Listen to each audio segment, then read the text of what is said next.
Hello everyone. 8 कहानियों की जो सीरीज़ हमने चालू की है उसकी 7वीं कहानी नकारात्मक का पहला पार्ट अब आप सुनने वाले हैं। इन्जॉय। कितना अच्छा होता अगर इंसान जैसा दिखता है असल में वैसा ही होता। पर ऊपर वाले ने तो लोगों के अंदरूनी और बाहरी रूप अलग अलग बनाए हैं। हर इंसान दो रूप लिए घूमता है। आबिद भी कुछ ऐसा ही था। बाहर से फरिश्ता और अंदर से शैतान। ऊपर से एक बहुत अच्छा इंसान लगने वाला आबिद अंदर से बहुत ही ज्यादा नेगेटिव था। और नेगेटिव अपने लिए नहीं बल्कि दूसरों के लिए। वो दूसरों में सिर्फ बुराइयां देखता था और उसके बदले वो हमेशा उनका बुरा करने का ही सोचता रहता था। आबिद एक कॉलेज से बीबीए कर रहा था। वहाँ वो सबके साथ बहुत अच्छे से रहता था।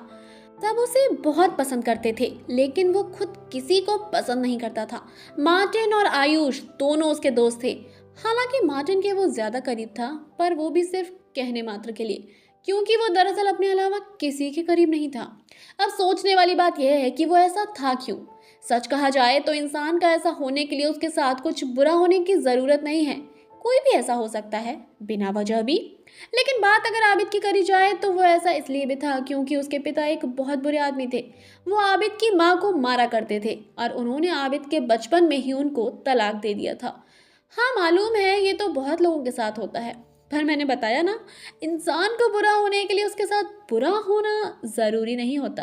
और अगर किस्मत से बुरा हो जाए तो वो तो सोने पर सुहागा होता है।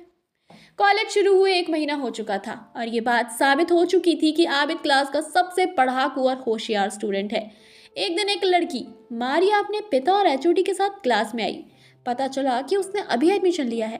वो बुर्का पहने हुए थी। सब उसको देख रहे थे।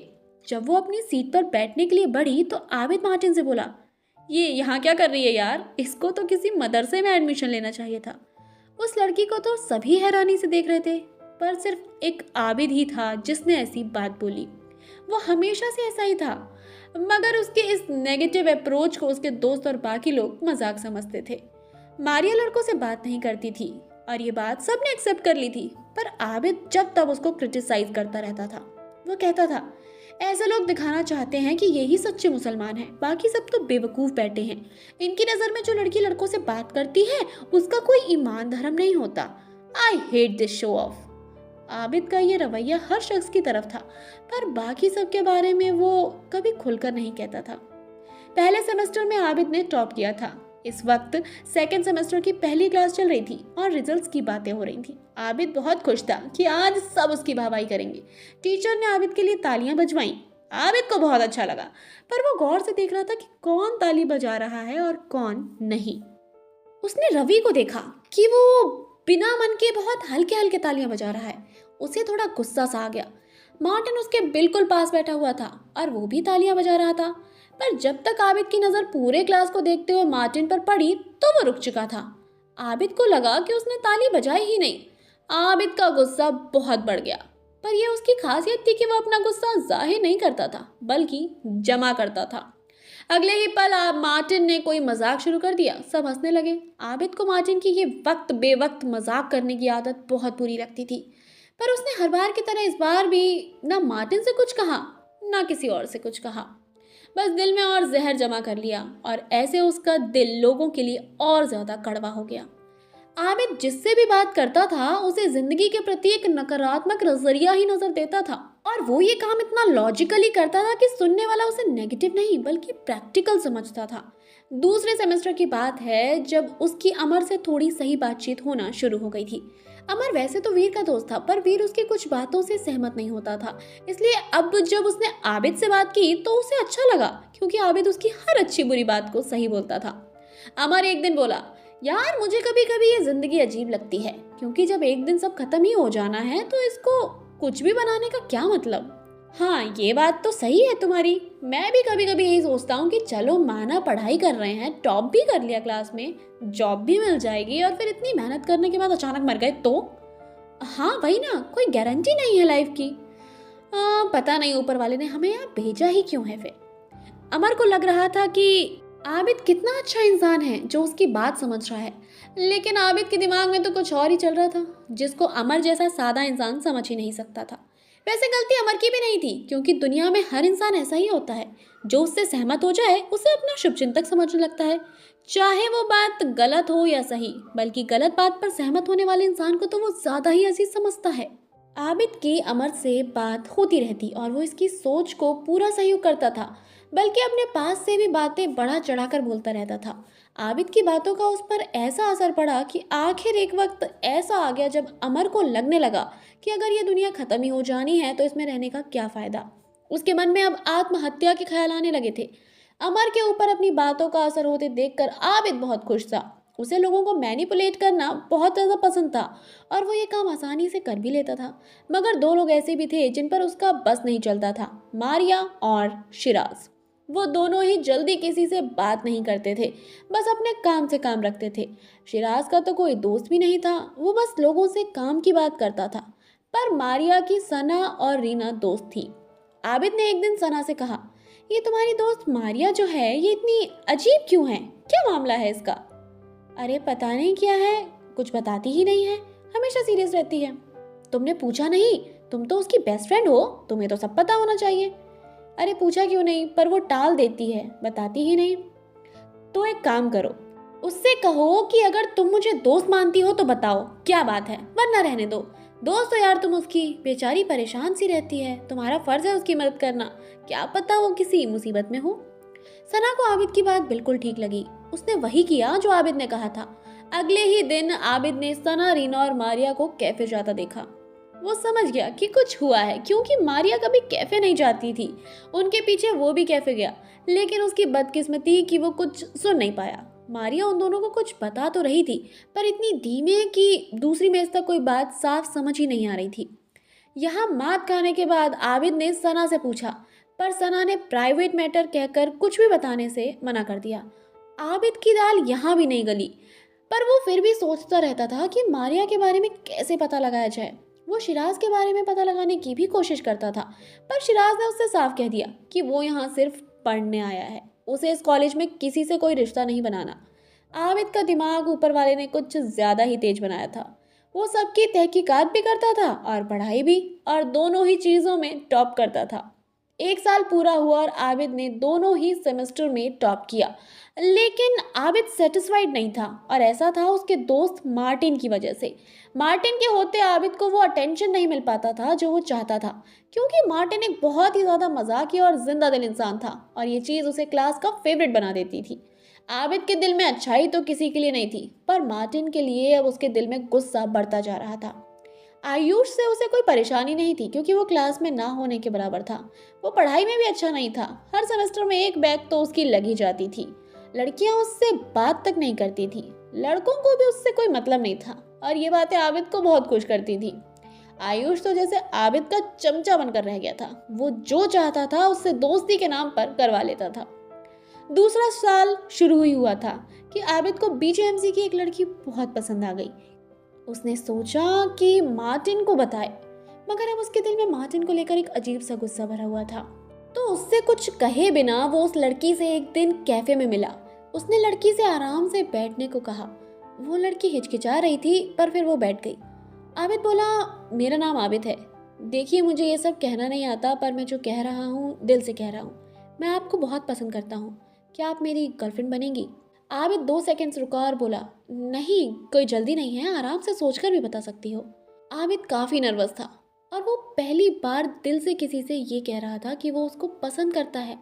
उसे वो लड़की सचमुच ही अच्छी लग रही थी। वो लड़की बोली, भैया क्या बोले चले जा रहे हो, मेरा ऑलरेडी बॉयफ्रेंड है।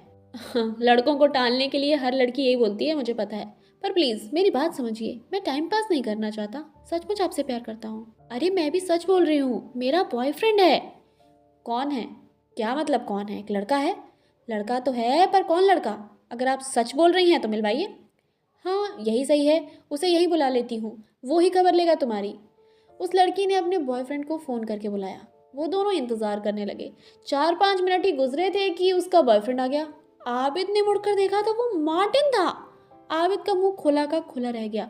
उसका मन हुआ कि भागता हुआ जाए और मार्टिन का गला पकड़कर उसे कैफे के दरवाजे को तोड़ते हुए बाहर ले जाए और बहुत मारे, लेकिन वो ऐसा कुछ नहीं कर सकता था, इसलिए चुपचाप खड़ा रहा। मार्टिन आया और बोला, अरे आबिद तुम? आई एम सॉरी, मुझे नहीं पता ये तुम्हारी गर्लफ्रेंड है, और पता होता भी कैसे, तुमने बताया ही नहीं। आबिद ने यह बात नाराजगी के लहजे में कही थी, पर वो नाराजगी भी झूठी थी, क्योंकि अगर असली नाराजगी वो दिखाता तो मार्टिन का सिर फूट चुका होता। मार्टिन बोला, यार सॉरी, गिल्टी तो मैं हूँ कि मैंने तुझे साक्षी के बारे में नहीं बताया। दरअसल इसी ने मना किया था कि किसी को मत बताना, इसलिए मैंने नहीं बताया। सिर्फ चेतना को पता था, और वो भी इसलिए क्योंकि उसी ने इससे बात कराई थी। पर आज देखो, इसने खुद तुम्हें बता दिया। इन लड़कियों को सच में कोई नहीं समझ सकता। क्या यार, अजीब मिसअंडरस्टैंडिंग हो गई। हाँ, but I hope we are good. हाँ हाँ, अरे कोई ना, बस आगे से जो करना बता देना। वैसे कब से चल रहा है ये? यही कुछ 3-4 महीने हुए हैं। सेकंड सेमेस्टर के एग्ज़ाम्स के वक्त हम लोग रिलेशन में आए थे। वाह, आपकी नाक के नीचे क्या क्या हो जाता है आपको पता ही नहीं चलता। अरे ऐसे ना बोलो यार। अरे अरे, मजाक कर रहा हूँ। मार्टिन और साक्षी को लगा कि सब ठीक हो गया, मगर आबिद की नज़रों में तो सब बिगड़ा था। उसको पहली बार किसी के लिए दिल से अच्छा फील हुआ था, पर उसी इंसान की वजह से उसके दिल की कड़वाहट और जहर में इजाफा भी हो गया था। उसने उस पल ही सोच लिया कि मार्टिन का कुछ तो करना पड़ेगा। वहीं दूसरी तरफ अमर का जो दोस्त वीर था, वो कॉलेज के सबसे हैंडसम लड़कों में से था, और इसके साथ वो आदत का भी अच्छा था। मगर ये आबिद को कैसे बर्दाश्त हो सकता था कि एक इंसान सबको सिर्फ अच्छा लगे। आबिद को ये तो पहले से ही पता था कि वीर को लड़कियां पसंद करती हैं, तो बस उसने अपने शातिर दिमाग का इस्तेमाल करते हुए बहुत सारी अलग अलग लड़कियों से वीर के बारे में बात करी और उन्हें वीर को प्रपोज करने के लिए इनडायरेक्टली उकसा दिया। आबिद का प्लान ये था कि 20-25 में से कम 10 लड़कियां तो वीर से बात करेंगी, और जब इतनी लड़कियां उसे प्रपोज करेंगी तो वो सब तो एक्सेप्ट नहीं कर पाएगा, और रिजेक्ट होने वाली लड़कियों का ईगो हर्ट होगा और वो उसके बारे में कॉलेज में बकवास करना शुरू कर देंगी। और वीर ने अगर लालच में आकर एक से ज़्यादा प्रपोजल एक्सेप्ट कर लिए, तब तो बस गेम ओवर। ये आबिद का प्लान था, और आबिद के प्लान्स जल्दी फेल नहीं होते। वीर लड़कियों की नज़रों में कुछ ही वक्त में प्लेबॉय कहलाया जाने लगा, और वो भी सिर्फ इसलिए कि वो बात तो हर लड़की से कर लेता है, पर किसी से कमिटमेंट नहीं करता। चौथा सेमेस्टर आ गया। क्लास में वीर और सीमा के रिलेशनशिप की चर्चा चल रही थी। सबको लग रहा था कि वो दोनों गर्लफ्रेंड बॉयफ्रेंड हैं। पर एक दिन अचानक सीमा ध्रुव के साथ नजर आई, और उसने खुलकर कह दिया कि वो उसका बॉयफ्रेंड है। इन चीज़ों पर एक आम इंसान इतना ज़्यादा गौर नहीं करता, पर आबिद तो हर छोटी छोटी बात नोटिस करता था। वो समझ गया कि कोई ना कोई बात तो ज़रूर है। आबिद को वैसे भी कुछ करने के लिए कोई वजह नहीं चाहिए होती थी, और फिर इस मामले के बीज तो उसी के बोए हुए थे, इसलिए वो हर हाल में जानना चाहता था कि एग्जैक्टली हुआ क्या है। अगले दिन आबिद ने अमर से पूछा तो उसे भी नहीं पता था, मगर 2 ही दिन बाद उसने बताया, बात काफ़ी लंबी चौड़ी है, वीर ने अपने ब्लॉग में लिख दी है, उसमें पढ़ लेना। आबिद ने ब्लॉग पढ़ा तो पता चला कि वीर को तो कमिटमेंट का फोबिया है। ये पढ़कर आबिद को हंसी आ गई कि वो जल भी किससे रहा था। उसने एक तुक्का लगाते हुए सीमा का ब्लॉग भी खोला, और किस्मत ने फिर आबिद का साथ दिया, और यहाँ भी बहुत सारी जानकारी मिल गई। खास तौर पर यह है कि उसने ध्रुव को बॉयफ्रेंड सिर्फ वीर को सबक सिखाने के लिए बनाया है। बस फिर क्या था, आबिद ने सबसे पहले तो सीमा के ब्लॉग का लिंक ध्रुव को भेजा। फिर वो सोचने लगा कि अब वीर का ब्लॉग किसे भेजे जो पूरे क्लास में फैला दे। मगर उसे इंतज़ार करना था, क्योंकि उसने अभी अगर ये किया तो अमर समझ जाएगा कि ये उसकी हरकत है। एक हफ्ते बाद उसने वीर का ब्लॉग अपने चमचे आयुष को भेज दिया, और उसने आबिद का अधूरा काम कर दिया। जब वीर और सीमा के ब्लॉग्स का मामला क्लास में चल रहा था, तो उस दौरान अमर मुंबई गया हुआ था। अमर के जाने से पहले आबिद ने उससे कहा था, मुझे पता है तुम यूँ सेमेस्टर के बीच में मुंबई घूमने क्यों जा रहे हो, अब जा ही रहे हो तो बस अपने जीवन का मकसद ढूंढ कर ही आना। आबिद के कहने का मतलब ये था कि जाओ, जीवन का मकसद ढूंढो, और वो ना मिले तो वहीं कहीं डूब मरना। अमर से उसे ज़रा बराबर भी कोई परेशानी नहीं थी, पर फिर भी वो उसके मरने का सोचकर ही एक्साइटेड हो रहा था।